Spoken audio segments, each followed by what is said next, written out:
right around, I graduated from high school at 17, had my license, drove there, and it was like the basement of a church. And there was like 5 of us that would sit around a table like this and we'd be like, how you doing? Good. How you doing?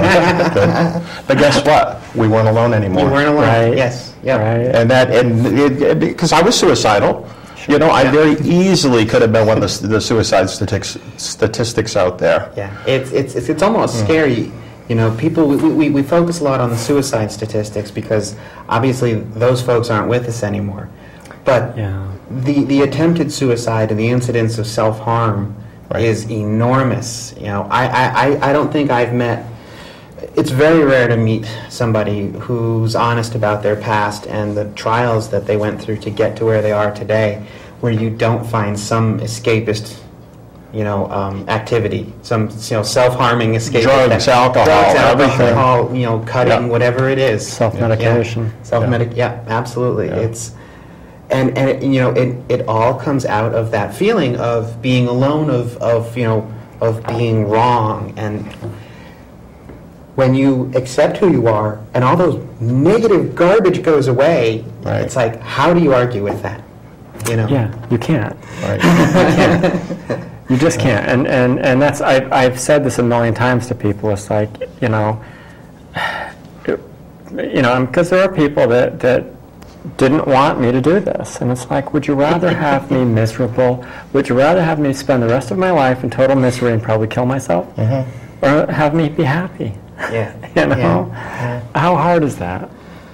But sadly, it is hard for a lot of people because we touch into their core belief system. Yes. Yeah. And anytime that happens and you try to educate somebody that changes their thought process about their core beliefs that they hold so dear, it is devastating because something had to be a lie.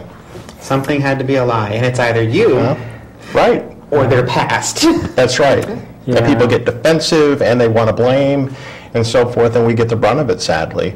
And what really kills me is, you know, if you're on the witness stand, you know, you take the oath and so forth, and you're going to tell the truth. Well, they take you at your word, unless you know you commit perjury. However, for the average person, they take you at your word. But when I go out and I tell somebody that I know that I was born this way, I was born gay. Well, who the heck are they to say that I'm lying about that or not to believe what I'm telling them? It's just so offensive to me. yeah. That they really will, but I'm hitting their core belief system. Right. And that's what it is. Yeah, and I love turning it around, too, and asking them how they know they're not gay. Right. Yeah, very effective. How do you know that in a few months you're not going to start liking other women? Yes. Well, I just know. And I say, so do I. Yeah. If there was a fork in the road for me to have to decide, well, I'm either going to be gay or straight or whatever, there had to be the same fork in the road for you. Except for the fact that socially accepted norm. Another big part. You don't have to choose; it's assumed for you. Right. So while the choice was there, it's almost like they're kind of wandering along, chatting in a group of friends that ends up going down that road. They didn't see the choice. They didn't see the fork in the road. Yes.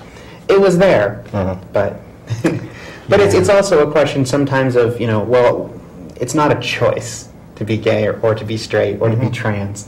You know, it's not a fork in the road that you choose. As we've talked about, the only choice that seems to be involved is whether you suffer or do something about it. Yes. Right. You either decide to be truthful to yourself and live a higher quality of life, a humane life, or you're miserable. Yeah. I think we chose well. I really do. You know, God, I was miserable. I was horribly miserable, and now I'm very happy. Well, and I was in high school I graduated high school in '93, and even in that time frame, you know, when I talk about my story, nobody in high school was gay. You know, gay was used as a derogatory term. There's one effeminate kid that I can think of that may or may not have been gay, and you know, nobody talked about even being homosexual in high school. Nobody was. Yep. There was nobody that you could like even secretly go, well, I kind of wish I could go talk to them because they seem okay with it. There wasn't anything even as late as '93. Right. Yeah. So, I mean, I am thrilled to have you here and to have found out about Stonewall Speakers. Oh, you're sweet. And Thank for you. the last 15 years, it takes folks, like you were saying, it takes folks to actually stand up and say, hi, I'm gay, or hi, I'm trans, so that, part of the outreach, so that other folks who are struggling with it get to see that, and get to see you and go, well, he's not scary. I realize I have a face for radio, however, I'm not really that scary of a person. You're not scary at all.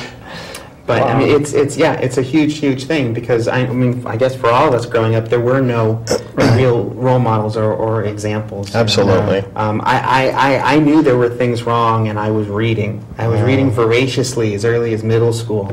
Good point. On medical topics that were way above my head in middle school, to try to understand what I was feeling inside. Yeah. And when is this going to go away?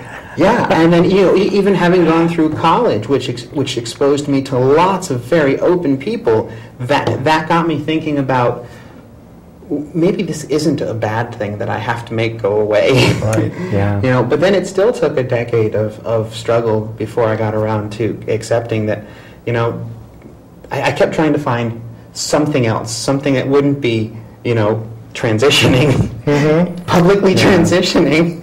For sure.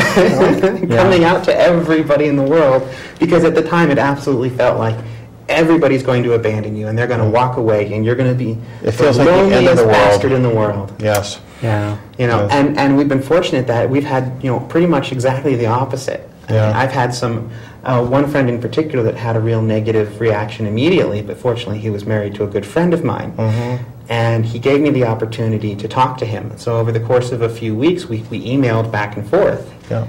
He still doesn't get it. He still doesn't understand why I would have chosen to do something like this.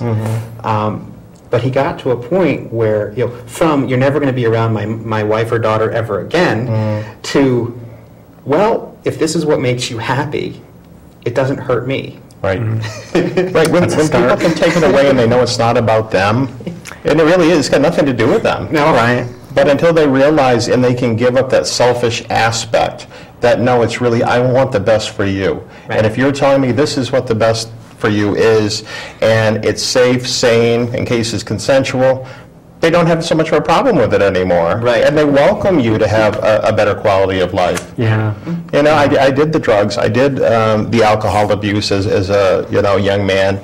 I was a cutter. We cut constantly, and people today are like, "Oh my God, you really?" Yeah. And but I'll tell you, when I finally got to the point, and if it wasn't for this youth group, I know that I would have killed myself.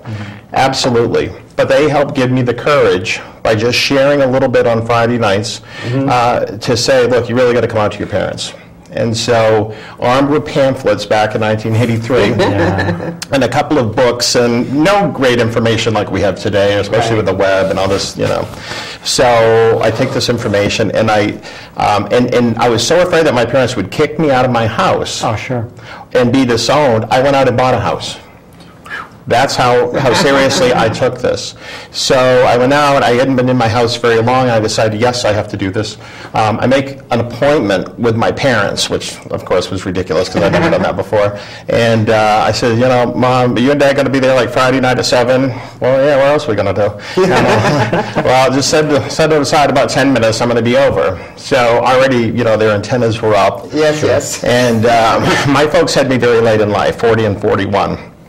So, which actually is not quite so old or late in life as it is now. But nevertheless, my father was always horizontal on the couch.